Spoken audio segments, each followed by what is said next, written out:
In other words, no matter how ardently we hold to the inspiration of Scripture and insist on its clarity, the text must be interpreted, and there is no denying we are far from universal agreement on biblical interpretation.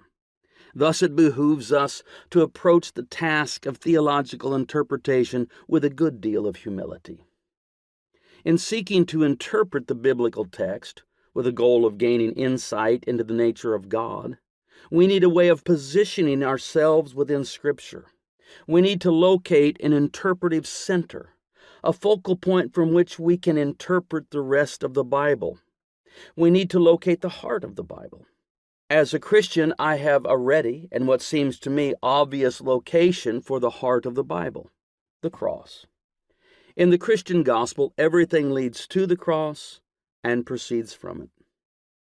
If the Bible is ultimately the grand saga of human redemption through divine intervention, the crucifixion of Jesus Christ is literally the crux of the story. The cross is the axis upon which the biblical story turns. Who is God? God is the one who was crucified between two criminals on Good Friday. Hints at the nature of God are subsumed into a full unveiling of the divine nature at Golgotha.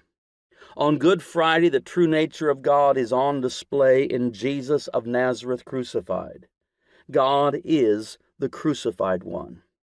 And yet nothing is more central to the theological vocation than interpreting the meaning of God as revealed in the crucified Christ. Theologians must gather worshipfully around the cross of Christ and speak from there. All that can truthfully be said about God is somehow present at the cross.